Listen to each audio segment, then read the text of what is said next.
Merhaba arkadaşlar, kanalıma hoş geldiniz. Bugün harika bir model başlayacağız. Modelimde kullanacağım ip bebe yünü orta kalınlıkta 100 gram 250 metre uzunluğu olan iplerden. İpime uygun kullanacağım şiş 3,5 numara. Modelimiz oldukça güzel ve gösterişli bir model. Umarım siz de beğenir benimle yaparsınız. Yapım aşamalarına geçmeden önce kanalıma abone değilseniz, abone olup videolarımı da beğeniyorsanız beğeni yapmayı, yorum yapmayı, beni desteklemeyi unutmayın. Şimdiden hepinize teşekkürler. Hep birlikte başlayalım. Evet, ilmeklerimizi çıkartarak başlayalım. Bu model için ilmek sayısı 6 ve 6'nın katları artı 2 ilmek olması gerekiyor. Şöyle, bu bir model için 6 ilmek. Yapacağımız örgüye göre böyle ayarlayacağız. Şöyle bakın 6 ilmek daha aldım. 12 ilmek yaptı. 2 de kenar ilmeği yapalım. Şöyle. Toplamda 14 ilmeğim var. 2, 4, 6, 8, 10, 12, 14. Evet 14 ilmekle ben modelimi kurmaya başlıyorum. İlmeklerimi çıkardıktan sonra şöyle bir sıra düz örüyorum. Çünkü lastik yapmayacağım. Lastik yapmayacağım için bu işlemi yapacağım. Bir sıra zemin hazırlıyorum. İlmeklerimin arka yüzündeyim. Bir sıra düz örüyorum. Eğer siz lastik üzerine başlayacaksanız lastiğin ön yüzünden birinci sırayı başlayabilirsiniz. Şöyle bir sıra zemin hazırladıktan sonra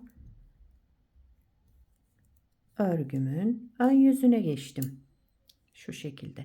Birinci sıra ön yüzündeyim.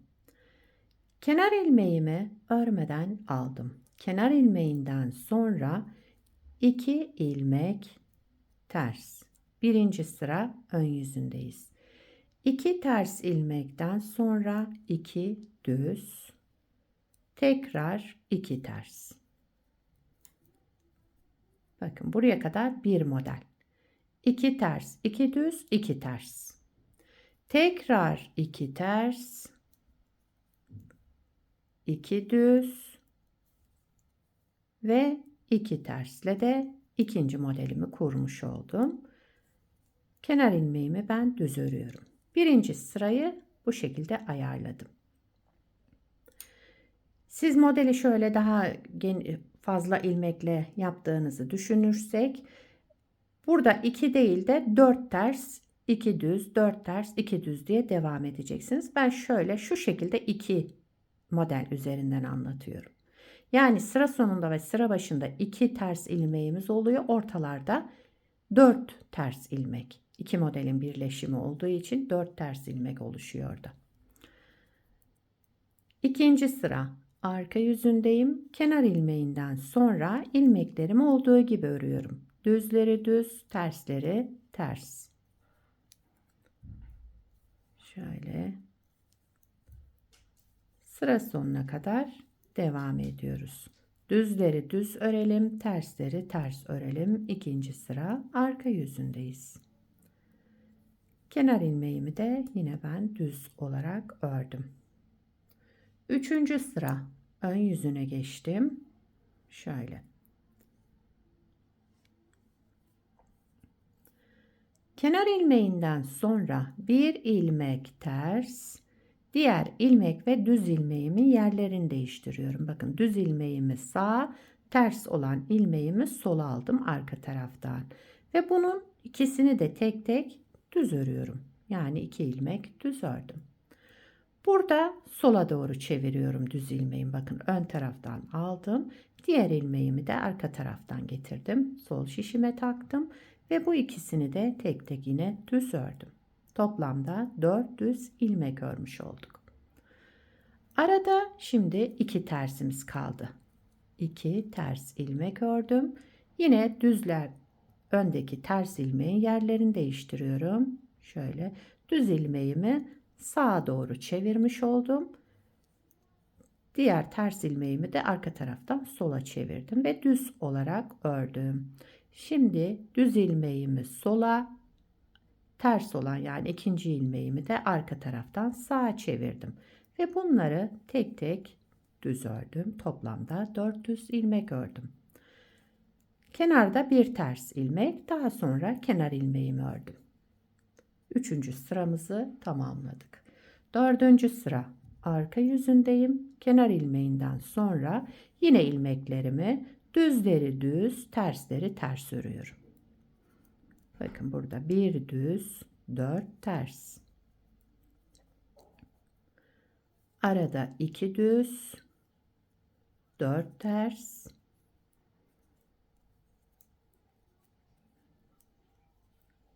Sıra sonunda bir düz, daha sonra kenar ilmeğimi de düz ördüm. 5. sıra ön yüzündeyim. Kenar ilmeğinden sonra bakın bir düz bir tersimiz var. Tersi yine sola çeviriyorum arka taraftan. Düz ilmeğimi aldım ön taraftan sağa çevirdim. Ve bunları ayrı ayrı düz ördüm. Arada 2 düz. Bakın şöyle. Son düz ilmek ve ters ilmeğimi yine çeviriyorum.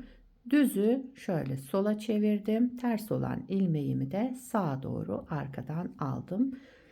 Sol şişime taktım ve bunları da düz ördüm. Toplamda burada 2, 4, 6. 6 ilmek düzümüz oluştu. Aynı işlemleri yapıyorum bakın burada. Ters olan ilmek ve düz olan ilmeğimin yerini değiştiriyorum. Düz olan ilmek hep önde kalacak. Ve bunları düz ördüm. Daha sonraki 2 ilmeğimi de düz ördüm. Son düz ilmek ve ters ilmeği yine yerlerini değiştiriyorum. Düz ilmeği sola doğru, ters olan ilmeğimi de sağa doğru arka taraftan aldım. Ve ikisini de tek tek düz ördüm. Daha sonra kenar ilmeğimi ördüm.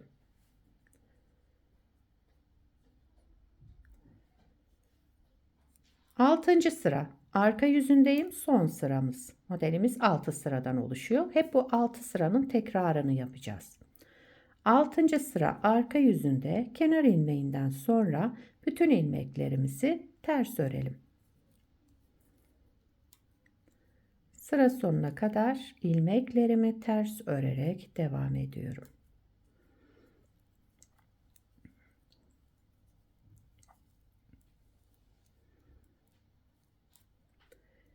Kenar ilmeğimi düz örüyorum. Evet, modeli bir kez kurduk. Bakın modelimiz böyle devam ediyor. Şöyle göstereyim. İsterseniz bir kez daha kuralım. Birinci sıra ön yüzünde nasıl yaptıysak aynı şekilde başlıyoruz ve modeli tekrar kuruyoruz. Modelin birinci sıra ön yüzündeyim. Kenar ilmeğinden sonra 2 ilmek ters, 2 ilmek düz. Bu arada 4 tersimiz oluşuyor. Yani 2 ilmek bir modele, 2 ters ilmek de diğer modele ait. Bakın şöyle buraya kadar bir model. 2 ters tekrar. Toplamda 4 tersim oldu ortada. Daha sonra 2 düz, 2 ters ve sıramı tamamladım. Kenar ilmeğimi de düz ördüm. İkinci sıra arka yüzündeyim. İlmeklerimi olduğu gibi örüyorum. Düzleri düz, tersleri ters.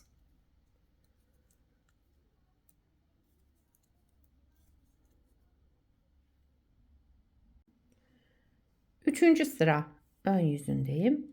Kenar ilmeğinden sonra burada bakın 2 tersim var. Bir tanesini ters olarak ördüm. Daha sonra diğer ters ve düz ilmeğin yerini değiştiriyoruz. Bu düzlerimi, düz olan ilmeğimi sağa doğru çevirdim. Diğerini de arka taraftan sola doğru ve bunları tek tek düz ördüm.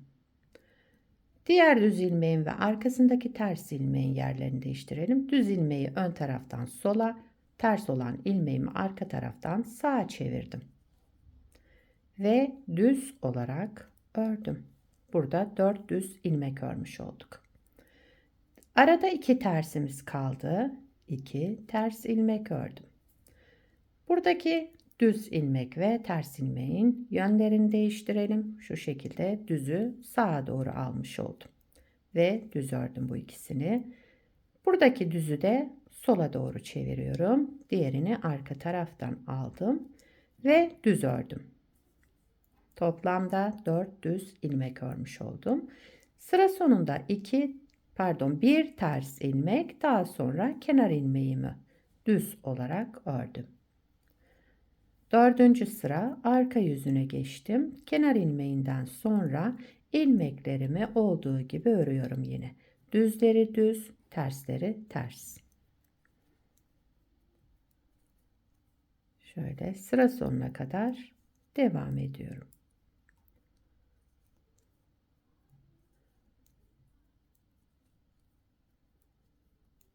Evet, son ilmeğim düz, daha sonra kenar ilmeğimi de düz ördüm ve dördüncü sırayı tamamladım.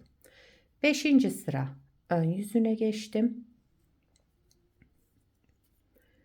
Kenar ilmeğinden sonra bir tane ters ilmeğim kaldı. Bununla diğer düz ilmeğin yine yerlerini değiştiriyorum. Düz ilmeğimi önden sağa doğru çevirdim. Diğerini sola aldım arka taraftan. Ve düz örüyorum. 1, 2, 3, 4 ilmek düz ördüm. Son düz ilmeğe gelince arkasındaki ters ilmekle sola doğru çeviriyorum düz ilmeğimi. Diğerini arka taraftan sağ. Ve 2 düz daha ördüm. Toplamda 6 düz ilmek ördüm. Burada aynı işlemleri yapıyorum.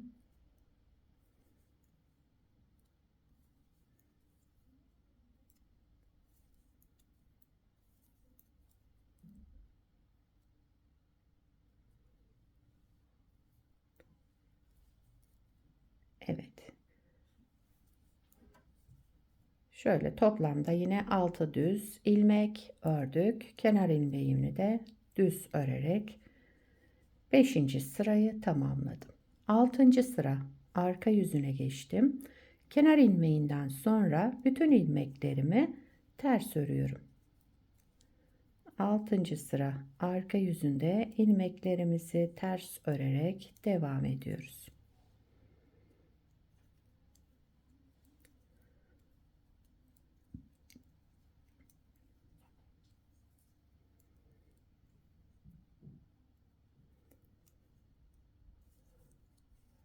Evet, şu şekilde. Bakın modeli 2 kez kurduk. Tabi model ilerledikçe daha güzel görünecek. Bir parça da şöyle önce hazırladım. Aynı ipi kullandım. Aynı kalınlıkta şişi kullandım. Modelin ilerlemiş hali böyle olacak. Bunu da lastiksiz başladım. Beraber başladığımız gibi. Ama isterseniz lastik üzerine de kurabilirsiniz bu modeli. Model lastik istemiyor. Kıvrılma olmuyor. Her iki tarafta kullanabilirsiniz bu modelde. Bakın arka yüzü de gayet güzel. Şöyle kabarık kabarık görünen bir model. Ön yüzünden de yine öyle. Bu modeli daha ince iplerle de kullanabilirsiniz. Angora tarzı. Daha kalın iplerle, kalın şişlerle de yapabilirsiniz. Yapacağınız örgüye göre tercih edersiniz. Yetişkin örgülerinde, çocuk örgülerinde, bebek örgülerinde hepsinde kullanabileceğiniz güzel, kullanışlı modellerden. Sizler de nelerde kullanacaksınız bu modeli? Onları yorumlarda belirtirseniz sevinirim. Beni buraya kadar izlediyseniz bir beğeni yapmayı, yorum yapmayı, beni desteklemeyi unutmayın. Şimdiden hepinize teşekkürler. Yapacak olanlara kolay gelsin. Bir sonraki videoda görüşmek üzere. Hoşça kalın.